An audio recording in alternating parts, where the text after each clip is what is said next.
Зохиолыг бичсэн Нэмарагчаагийн Эрдэнэбат. Зохиолыг уншсан Батболдын Очор. Төшөөд ханы чон 3 дугаар бүлэг Хувилгаан чон.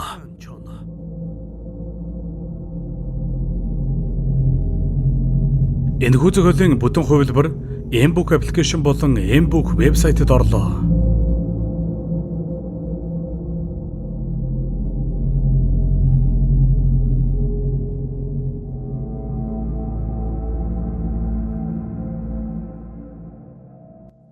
Өдрийн наран үүрэг талбаан дүүргээд өдгөө баруун улсын толгойг дэрлэн саатжээ.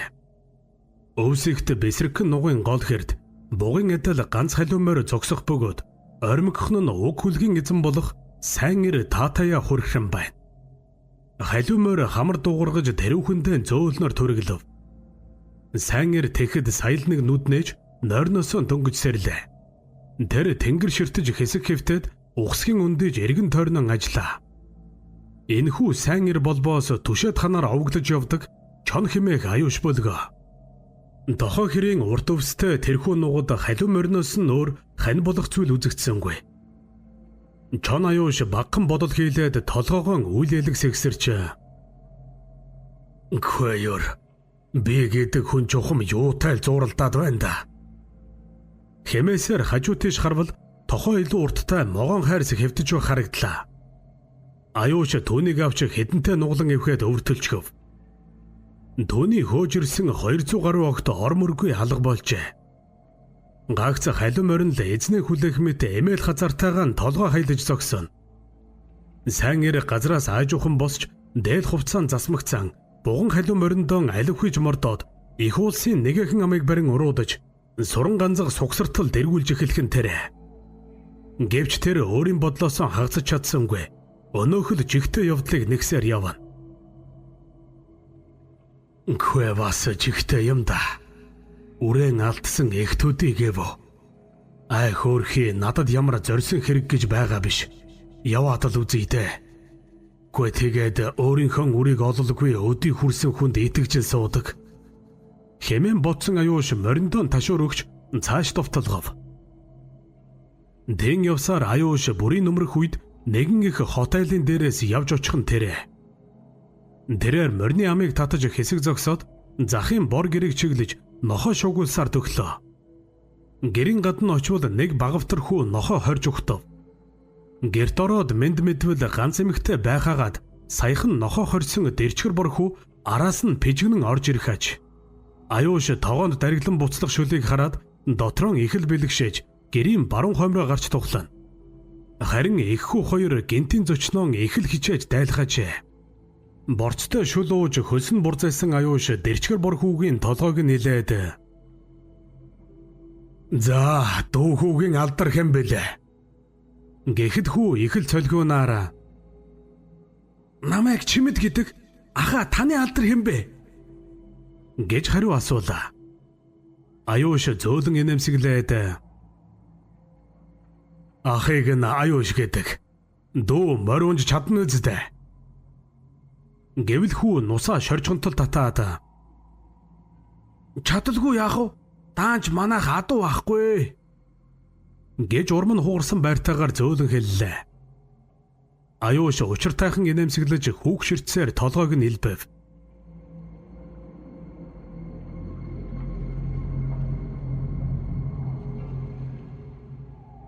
Шөнийн харанхуй орчлонг бүчин өмөрчээ. Сайн эр чон аюуш сартай шөнийн аниргүй гэвдэж "Эрдэн засгийн унгана эхөө, эрвэл зүйлсэнхэн жороо өхөө, ээлст манхан нутагтай шүү, эмгэн буурал ээжтэй шүү" хэмээн хангинтал дуулсаар халиу морныхон тэмүүлэх аясаар яралцтал хатруулж явна. Тэр хэсэгтэн яваад дуулахыг болж морины амыг татаад бодол болов. Тэгснэн үйл ялэг инээмсэглээд "Чимэд хүү юу хэлчихв? Гүртэн төмөр чөтгөр дарсан гэв. Тийм юм бас байх гэж. Гүй тэгээд их хүү хоёр хоёулаан гэрчлээд байдаг. Жигтэй юм шүү." Хэмээн бодох зууртаа "Өнөөдөр харсан болоод сансан зүгтэл уулнаас бөөхтөн. Занд таарах хүмүүн болоод хүмүүн бус бүхэн танд хөтөж болно. Таныг түшээд ханы чон химээдгсэн билүү? Гэж хэлсэн цагаан лусын хоолой сонсогдох мэт болов. Аюуш дахин инээмсэглэх айдаад надад ийм чиг тохиолдсон байхад чимэдхүү эх хоёрын үгийг худалгах газаргүй юм да. Толтын аршааныг бараадаж нойр аваад өглөө уужуухан мордъё доо. Юутаач тэр чөтгөр дардаг төмөр гэгчийг олж уулздаг хэрэг. Хэмээн хормхон бодмогцсон халиу мориндон ташуур өгч дөрөн дэрэн өндийгөөд цааш довтлохон одлоо.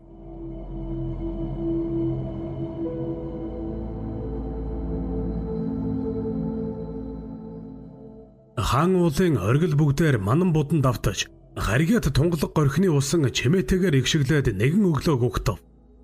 Толд хэмээх сайн усыг бараадаж хонсон чон аюуш нойрноос сэрэг шинжгүй амгалан хэвээр.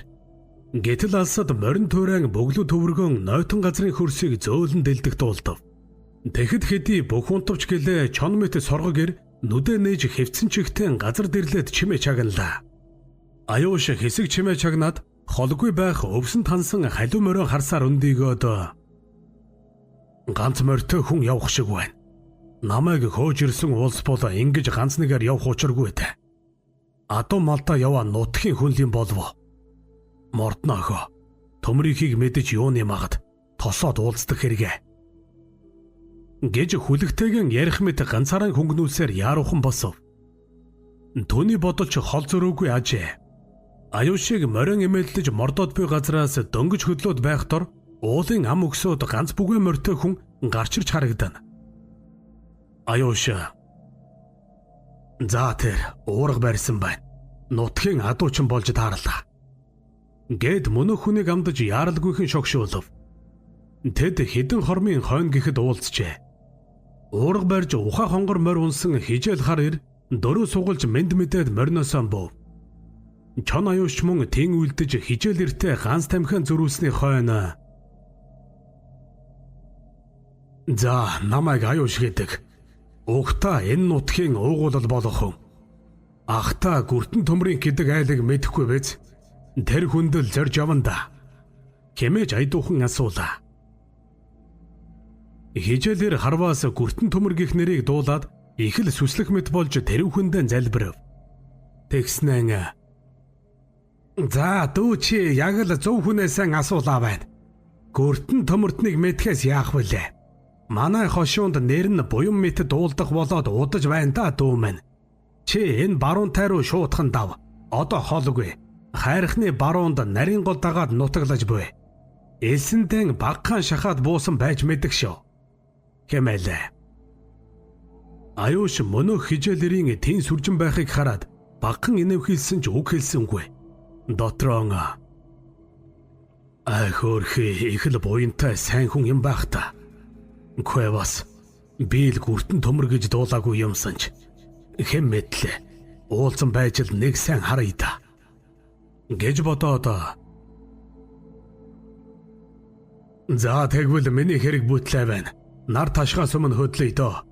Ах таны малын бэлчэр үлзээтэй байг. Гэмээснэн шуудхан босч мориндоо мордлоо. Хижээлэр тэгтэн амны бэлгийг өрөөж уургаан барьсаар ухаа хонгортой мортохоор зэхэв. Аюуш түүнийг төрхөн хүлээгээд мориндоо мордмогцсон эрэглээ. Хоёр эрэ тэн хоёр тийшээ одов.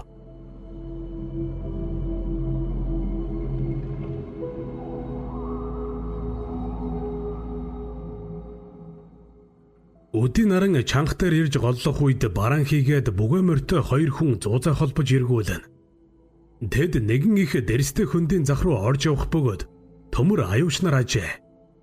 Аюуш морины хатраан дунд шинхэн танил төмөр химээх залуу эрийг их л нухацтайгаар ширтэж явах бөгөөд нүүрэнд нь үе үехэн доогтой мэт инээмсэглэл тодорхон түүнийг ихээр сонжиж бас ч үл итгэх байдалтай явах мэт.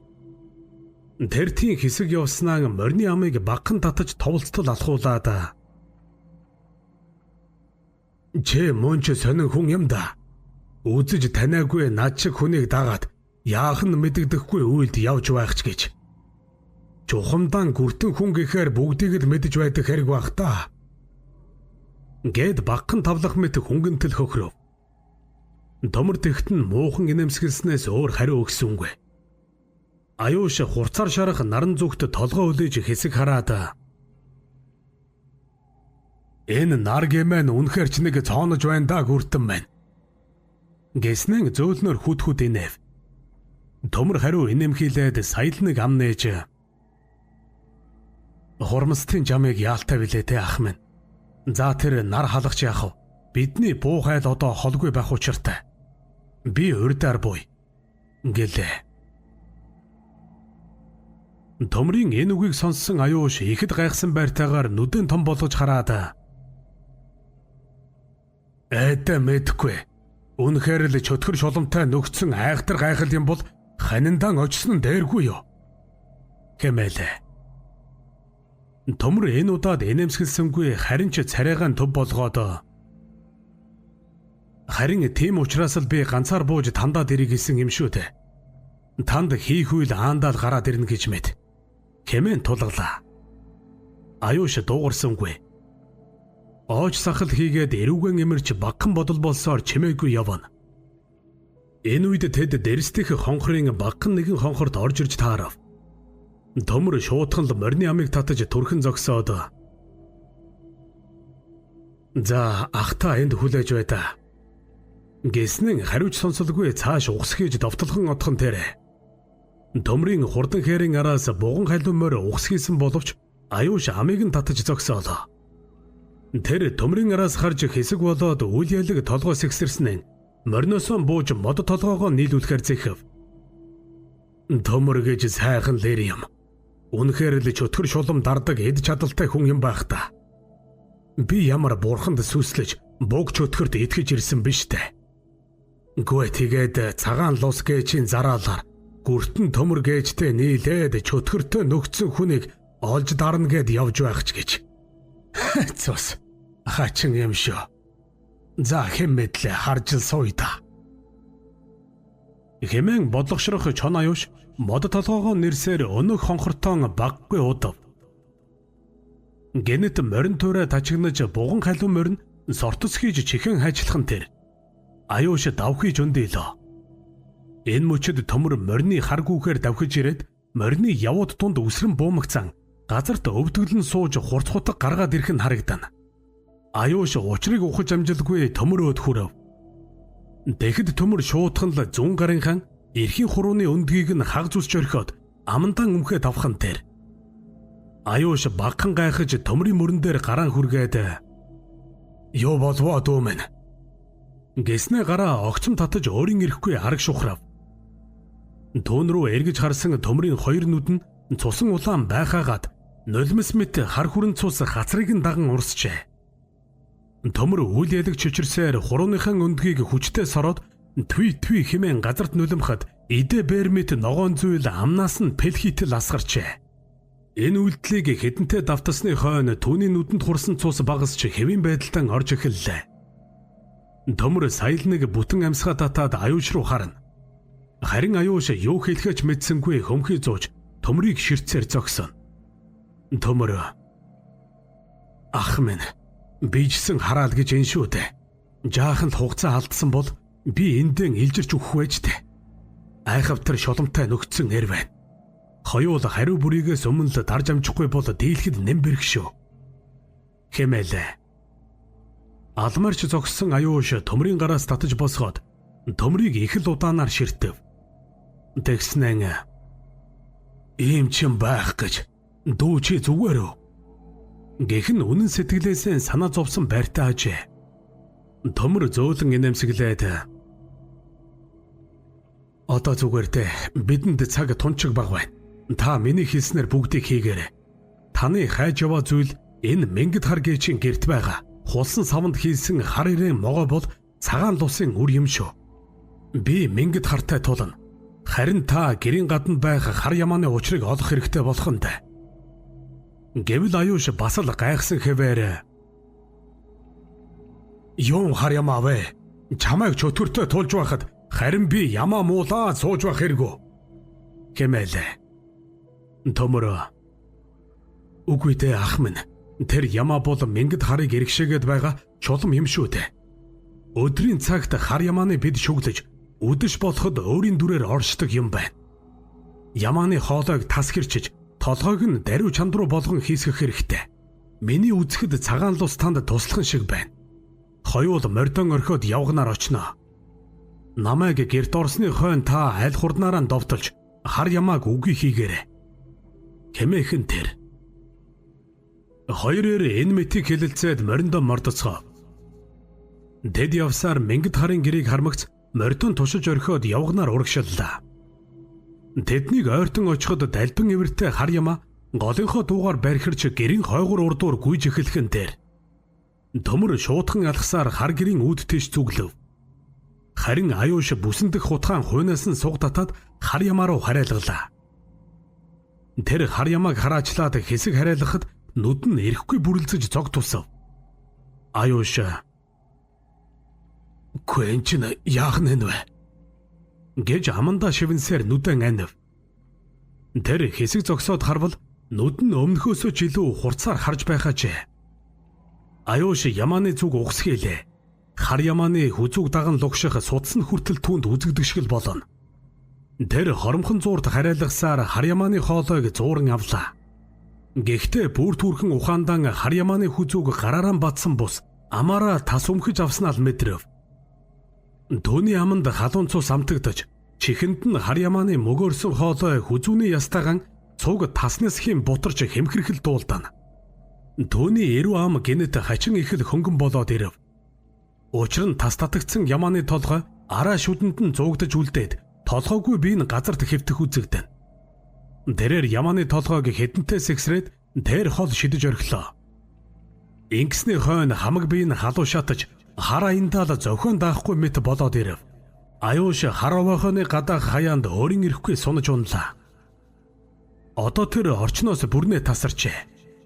Чихэнд нь гагцхүү азарган чонын хүчрхэг улаан хийгээд үе омогтойгоор хүрхэх дуун хаа нэгтэйгээс зөөлнөр сонсогдох авэ. Гэхдээ тэр дуун өөрийнх нь зүрхэн тус газраас хадаж буйг халахсан ир хараахан угсамгүй бөгөөд хором зуурын бүх нойронд гүнээ автав.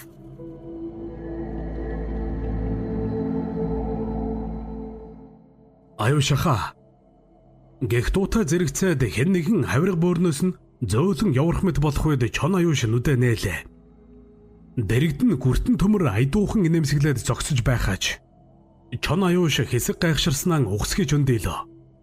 Тэрээр аманд нь хар ямааны хялгас үс хатаж бэгчсэн цусны үлдэл наалтсан байсныг гараараа шударч хаяв.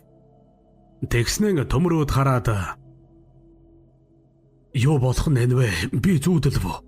Зүүд гэхэд арайч биш баймаар" хэмээж гайхширна. Гэхдээ төмөр түүний гараас нь татаж дээш босгоод "Цагаан лус таныг ивэжээ. Энэ таны хайж байгаа зүйл. Лусад хүргэж өгдөө ах минь" гэд жижиг хулсан савтай зүйлийг сар байхан тэрэ.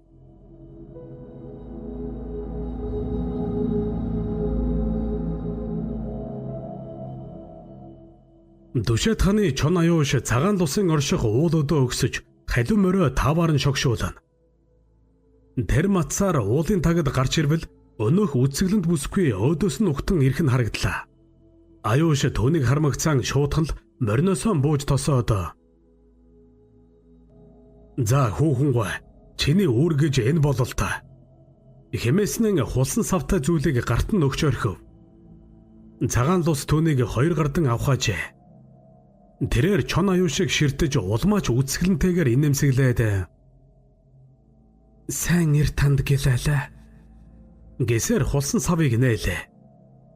Савнаас жижиг хар ирэ могоо гарч цагаан лусын гарыг дамжаад гулсан өгсөв. Энэ бүхнийг харж зогссон аюуш "Хэцэс амьд явхад их юм үзэх юм да. За тэр яах вэ? Хүүхэнгүй бид дахиад таарахгүй бизээ. Тэр нь ч зөв" гэчгээд мориндон шалуухан мордож уулын уруу товлцтол алхуулж эхлэв. Аюуш тэгтэн хүний урманд эргэж харсангүй. Харин хар ирэ могоог элгэндэн тэрсээр мишээх цагаан лус түүний араас харж хэсэг болоод "Таны агт морд тоо ёсороо байгаа шүү. Хэрэгтэй үедээ мөн бидэн хувилах эрдмийг танд хэвээр үлдээсэн гэдгийг санаж яваарай" гэхэн алсаас зөөрэтэх мэт дуулдана. Элүүгийг сонссон аюуш ихээр игдүүцэх мэт болсоор эргэж харвал цагаан лус ормөргүй болсон байв. Харин сэцэн ханаас хөөгжирсэн шилмэл лагт нь нуг дүүрэн идээшилж байх үзэгдлээ. Чон аюуш чимээгүйхэн инээмсэглээд агтныхаа зүг жолоо залав.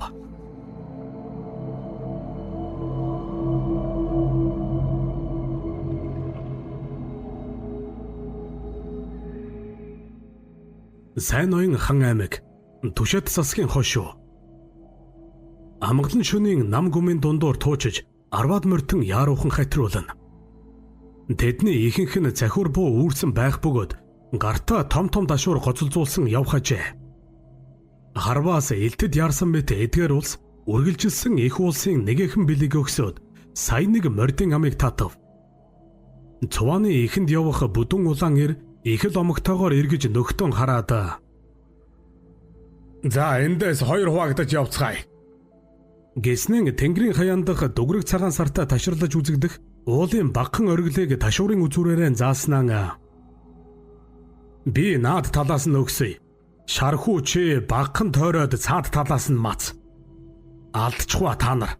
Лүү данжаад нэгж толгой дутааж болохгүй гэснийг санаарай. Шанга ахиу хүртэй гэвэл бүгдийнх нь толгойг авч явах юм шүү. За шалбалцгаа." Хэмээгээд өөрөнд төрүүлж морион давирсаар уулын бэл өдөө ухсхийлгхэн тэрэ. Эндээс ирчүүд 4-5-аараа 2 замд хуваагдаж бүдүүн улаан эрийн өнөлсөн багхан оргил тийшээ зүглэв. Эрсийн ахлах бүдүүн улаан эрийг жигмэд гэх бөгөөд хятад худалдаачин Лүү Шаутан гэгчийн пүүсийг харгалздаг нэгэн болно. Энэ өдрийн урд шөнө жигмдийн эзгүй хойгуур үлмэдэгдэх 3 хүн Лүү Данжаатын пүүсийг дээрэмдэж өрийн бичгийг шатаагаад явсан ноцтой хэрэг мандасныг өдгөө жигмэд мөрцөөр энэ хүрээд байв. Лүү Данжаадаас баггүй зэм хүртсэн жигмэд уур цухалтаан багтаж ядан явах бөгөөд өөрийн адил 8 хүнийг босгож энд ирээд бэсрэгхэн уулын орой хавьд улалцсан түүдгийн өчүүхэн галыг онлоод байлаа. Ирчүүд цааш аль болох чимээ гарахгүй хичээж өгссөөр.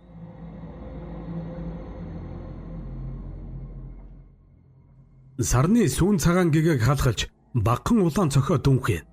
Угтаа эл цохоог улаан харагдуулж байгаа зүйл нь түүдгийн ил гал байх бөгөөд галын дэргэд 15-6 орчим насны 3 залуу хөвөд тархан мах чанаж идээд суухажээ. Тэднээс холгүй зайд модонд уйсан эмээлтэй эмээлгүй 6 морь байхыг үзвэл бүгдээр хөтөлгөө морьтой яваа гэдэг нь нээлт. Тархан хоньны махнаас огтолж ам дүүрэн зажлах биерхүү хөвөн нүүр дүүрэн инээсээр өнөө хоёрыгоо хараад "Гурвуулаач мөн Лүүг ганц сайн дөнгөлөөдөө. Одоо чи бидний ээжаа бүүхэл энэ хошуу даяар өргүй болов. Эр хүн цээжиндээ багтаавал заяан түшдэг гэж л эндэ" гэж бардамнан өгүүлээд хөд хөхрөв. Өнөө хоёр хүн ч мөн ихээр баяртай байхажээ. Тэдний нэг болох жижигхэн биетэй чөргөр борхуу мөлжиж дууссан далны ясыг 2-3-аараа сэт зохих зууртаан "Ёстой баханлаа.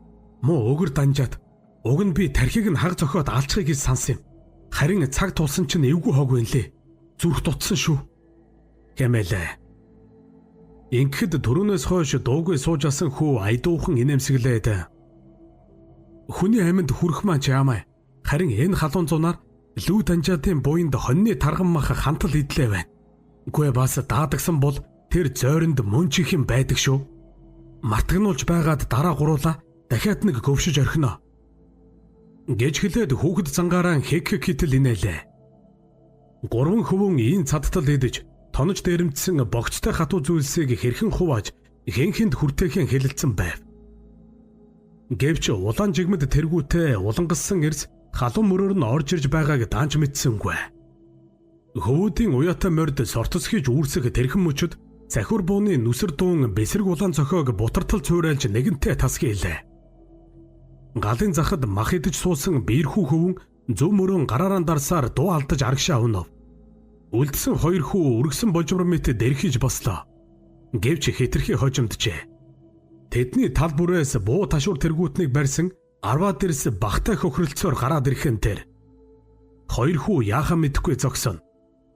Харин гингүй байгаад буудулсан хүү баруун мөрөө дарсаар ёолч хэвтэх ажээ. Бүсэлж ирсэн эрсийн дотроос улаан жигмэд урагшаа түрж галын дэргэд ирж суумагцсан Хэт хутгаан суугалж тарган хоньны өөхтө сүүжнээс хэдэнтэй хогтлов. Тэр тийм байхдаа ч инээдэн барьж ядах мэт жуумалзаад эднийг барьж хүлээд орих. Тэгээд махнаас идэж гэдэс гарцгаа.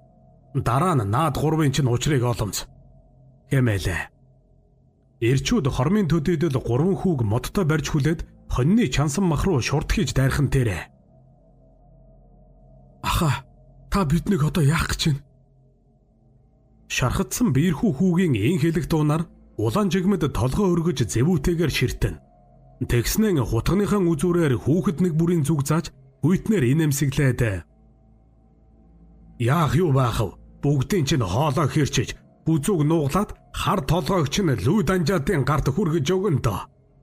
Данжаад давсалж хатаагаад хадгалах биз. Түүнд 10-аад тийм толгой байхыг би мэдэх юм. Гэмээлээ. Хүүхдүүдийн хинэнч дахиад дуугарч зүрхэлсэнгүй. Бисийг ширтсээр шүд зууцгаан. Тэд хэдий айж өөрийн ирэхгүй чичрэх боловч өдгөө тохиох хувь тавилангаасаа мултрахгүй гэдэгт итгэсэн байх билээ. Биерхүү хүү хоёр нөхрөө ширтэж хэсэг болоод машид зөөлнөөрөө. За яах вэ? Одоо нэгэнд дүүрч. Гурвуулаа энэ муу хүний үнэргүй улаан жигэмдээс ам гоохгүй юм шүү. Гэж шазуртайгаар шивэнлээ. Хоёр хүүгийн хинэж дуугарсангүй. Тэдний нүдэнд багхан усгүй их мэт гялалзаж нэгнэн ширтсээр. Энэ зуурт хооллож дууссан жигэмдийн эрс дундаас ахимгхан насны туранхай хар ир хоолой засаад. Жигэмдээ, энэ муу сайн хүүхдүүдийг заавал тэхэрэг байна уу? Дээрэмдсэн зүйлс нь энд бүрэн байгаа бол данжаадад хүргээд өгөөд эднийг орхичихвол яасан? Гэж ихэд зүрхшээсэн байртайгаар итгэл муутайхан хэлв. Энэ үг улаан жигэмдийн зэвүүг даанч ихээр хүргэжээ. Тэр угсгийж хижээлэрийн ингрээс нь замдаж аваад. Чи наад амаа мэдэрэ. Данжаад 3 толгой нэхэж байгааг мартаа юу? Аль эсвэл нэгнийх нь оронд чиний толгой хүргэж өгөх үү? Гэж хашгираад арагшаа савж унтлан түлхэж орхихон тэр. Хөөрхиөр дахиж үг хэлж зүрхэлсэнгүй. Бусад эрс ч мөн дуурсангүй. Энэ нь бүгдээр 3 хүүгийн толгойг тасар татаж лүү данжаадын гарт хүргэхийг зөвшөөрсний дохио гэлтэй. Ирчүүд бүгдээр хоньны үлдсэн махыг идэж ясыг нь цайтал мөлжжээ. Улаан жигмэд цэмбитэл мөлжсөн хард чумгийг ил галд хэсэг барьж гэсгээгээд хоёр үзүүрээс нь атгамагцаан хуг мушгиж чумгийг нь шоржхонтол сорно. Яг энэ үед тэдний хажуухнаас морьтой ганц хүн гэнэт гарч ирж таархан тэр. Жигмэд гартаан барьсан хард чумгийг арагшаа багхан гэдэж сорох зууртан нүднийхээ булангаар өнөөх хүнийг ажиж царай нь баг зэрэг хувьсхийх мэт боллоо. Гэтэл өнөөх хүн за минь сайн явцгааж байна. Гэсээр тэдний дэргэд ирж дөрөө мулталлаа. Ирчүүд бүгдээр түүн тийшээ харж дур муутайхан мэд мэдсэн болов. Харин улаан жигмэд чумгны ясыг газарт шидснэн хэг хөхрөөд. За чонаа юу штан. Ямар хол заларч явах юм. Гэсээр суудал багхан засаж ханхалцлаа. Аюуш модноос хүлэгдсэн 3 хүүг харж үл ялэг инээмсэглээд. Жээч засрахгүй хүн юм да. Өнөөх муу данжаадынхаа нохоо хийгээд л явна. Гэж хэгжүүрхэд улаан жигэмдийн өөдөөс цоргих мэт ширтэв. Жигмэд түүнд нь багхан эвгүйцэн ч барьц алдсангүй худал инээгээд. Би чамайг 9 эрүүгэн даалгүй батгүнд үгсэн болов гэж санаж суулаа. Амьд байжээ. Гэхдээ чамаас нэхэх манжин ял цагаадаагүй л болов. Тиймээс надтай сөргөөгөөд юу гээхв? Хэн хэнийгэн үзээгүй мэт явбал үлзий болох биз. Гэмээлээ. Аюуш аанал хүйтнэр инэмсгэлсээр хөмхий зүүн. Тэгснэн. Заахо энэ 3 нэл хамтныг суллаж орих. Ямар учиртайг нь дуусан. Чамаас хав илүү буян хийсэн хөвүүд байна вүлээ. Гэхүүд жигмэд ухсхийн бослоо. Үүнтэй зэрэгцээд галт орж суусан ирчүүд бууны үзүүр ташуурын мөрийг чон аюуш тийш хандуулхан тэр. Аюуш тэднийг нүд гүйлгэн харж инээмсгэлсээр суун. Ингэхтэн жигмэд улмаач уурсаж гүйх нохоод гүйхгүй нохоо саад гэгч болох шив. Чамайг барьж аваад засагт тушаан дахөө. Аль бос. гэж чангаар хашгираад ташуураа далайлаа. Тэрээр чон аюушийн дал мөрийг нь дагуулж нэгэнтээ твхийтэл буулгасан ч чон аюуш багхан бүхийснөөс өөрөөр ажирсангүй. Тэр аажуухнаар босч зогсов. Тэгснэн за яах вэ, барилж барилдаа та нар. Харин наад хүүхдүүдэн суулалчих гэж айдуухан хэлээд жигмдийг ширтэв. Жигмэд дуугарсангүй инээмсэглсээр ирчүүдийнхэн ард очиж зогслоо. Тэр хэсэг болсны хойно нэгэн эрийн араас чихэнд нь хошуугаан ойртуулаад наадхан энд нь буудчих, бидэнд gaйл болон шүү хэмээж зөөлнөр шивнэхэн тэр. Буундуу тас хийлээ. Аюуш зогсож байсан газраасаа булт үсрэх мэт арагшаа болоод харанхуйн дунд орж үзэгдэхгүй болов. Жигмэд тэргүүтээ ирчүүд бүгдээр алмаарсаар зогсон. Аюуш тиймийг хурдаар алга болсонд тэд хэсгэлийн алмаарч орхижээ. Жигмэд буудсан эрийн араас нударч их л омогтойгоор чич ёстой чивтэ чавганц шивтэ алдчихлаа. Алив түргэн хайж олоод учрыг нь ол гэж чангаар хашгирав. Гэтэл харанхуйн дундаас ямар нэгэн араатан зөөлнөр хүрхрэх мэт чимээ сонсогдож эхэлхэн тэр. Ирчүүд бүгдээр ийш тийш харж ил галын зүг рүү өөрийн ирэхгүй ширтэцгээ хааж. Жигмэд ч мөн тэдний дунд багтжээ.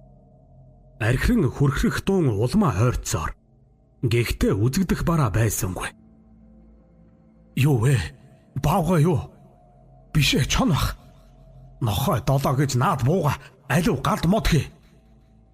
Гэлцэх яриа ирчүүдийн дундаас шивэр авир гэлцэн. Гэвч хормын хойно гэхэд тэд бүгдээрэн нам чимээгүй болжээ. Харанхуйн дундаас хосуулаанууд тодорч тэдний зүг аажуухан дөгсөөр. Төөнийг харсан жигмэд чичирсэн хоолоогоор юу гэж нэ? Наадхан буудаач гэж зөөлнөр шивнэв. Олон бууны дуу хэдэнтэй нүргэлж дарийн гашуун утаа хоолоо хорсгоно. Өнөөх архирах дуун үгүй болжээ.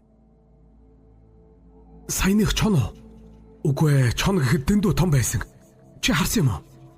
Харсан. Энэ лав чөтгөр бах. Энэ шивнээ өрнөж авах үед харанхуйн дундаас асар том биетэй азарган чон дүүлэн орж ирээд эрсийг талын нэг тасар татаж хаяхан тэрэ. Араатны архирах дуун ам тавих эрсийн бархиралдах дуутай холилдож улаан цохооны өврийг хэдэн хором дүүргэв. Модонд хүлэгдсэн 3 хөвөн бүгдээр нүдэн тас анжээ. Тэд тэнд өрнөж буй нүд халтрам явдлыг харахгүйг л хичээн. Гэнэт намгүм ноёллоо. Хүүхдүүд нүдэн нээв. Одоо үзвэл тэд суран хүлгнээсээ хэдийнэ мултарсан байхажээ. Харин өнөөх аимшигт чон үзэгдсэнгүй. Улаан жигмэд тэргүүтээ ирсийн тасар татуулсан цогцснууд л энд тэнд эмх замбраагүй хэвтэж үзэгдэн. 3 хүү хэрхэн мэдхгүй зогссоор. Гэтэл баруун мөрөө сэт буудуулсан биер хүү ам нээж биднийг уулын савдаг аварсан бололтой. Өтөр эндээс явцгаая.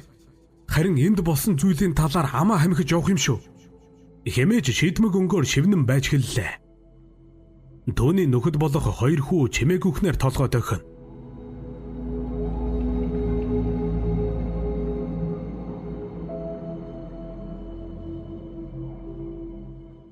Өглөө наран уулсын оройгоос хэдийнэ тасарчээ. Тэр хэмээх их нуурын өмнөх тал газар хүрмэн их чулуудын хажууханд аюуш нойрносон сэрэв. Түүнээс хориотхон алхмын зайд халуун морин хазартайхан идэж зогсохоос өөр зүйл үзэгдсэнгүй. Аюуш өндөж суулаа.